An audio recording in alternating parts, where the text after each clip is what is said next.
What is all the fuss about with protein? Is it true, all the stuff that everyone keeps hearing about protein is essential, protein is a miracle worker, protein is something we all need a lot of, and it can do wonderful things to our body?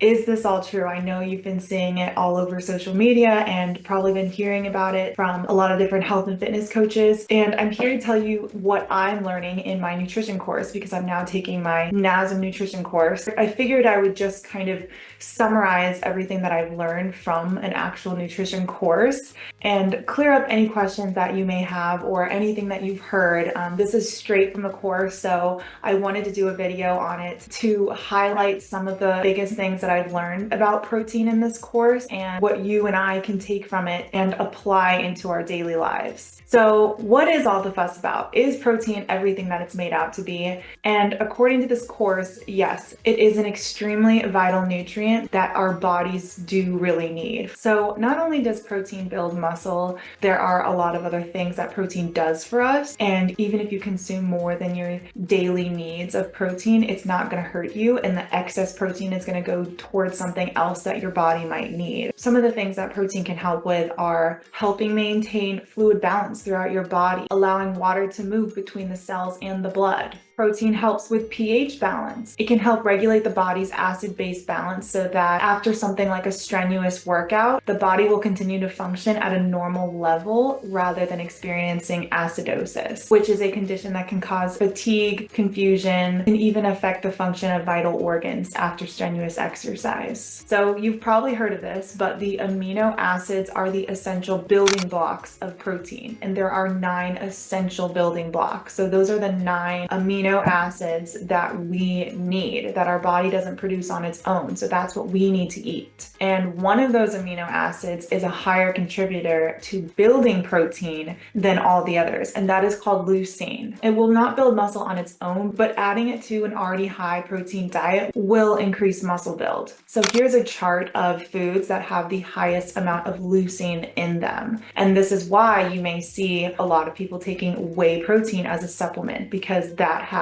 a lot of leucine in it. The next question you may ask is how much protein? This is one of the most popular questions we all want to know. And as you've probably heard, the rule of thumb is 1 gram of protein per your pound of body weight. So if I weigh 155 pounds, I should be eating 155 grams of protein every day. That is a lot of protein. But the biggest factor that plays into this is how much you exercise and the type of exercise that you are doing. So it obviously depends per person. There's no specific amount because everybody is different and some people may naturally have more muscle than other people. But generally speaking, if you are exercising, you do want to eat about 1 gram of protein per 1 pound of your body weight, especially if you are lifting weights. And if you're exercising just to stay fit and active and healthy, then I hope that you are lifting weights. Protein quality.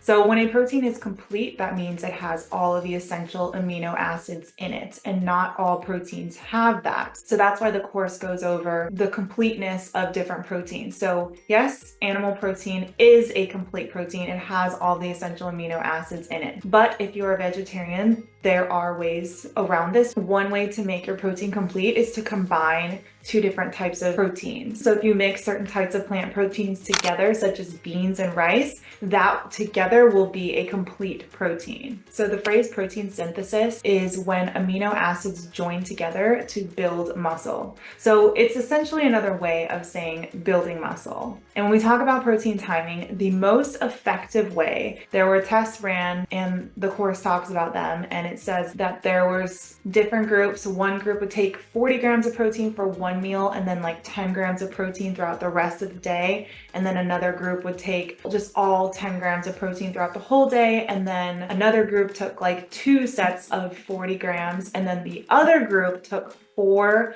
sets of 20 grams of protein. So it was the same amount of protein spread out evenly throughout the day. So every 3 hours, they would have 20 grams of protein. And that proved to be the most effective way to stimulate protein synthesis. And that those with even protein distribution throughout the day had 25% greater rates of muscle protein synthesis throughout the day. So when you have a goal of building muscle and leaning down, eating a snack of protein every 3 hours throughout the day is the best way to do it. Another awesome thing about protein, which I'm sure you've heard all over the internet, is that you can eat as much protein as you need and still lose body fat in a calorie deficit. So if you're in a calorie deficit and you're still hitting the amount of protein that your body needs, and that's the calories in protein that you're still getting, you can maintain your muscle and still lose weight, and so essentially losing fat. That's why you will see bodybuilders eating chicken breasts and protein shakes all throughout the day, but barely eating anything else. It's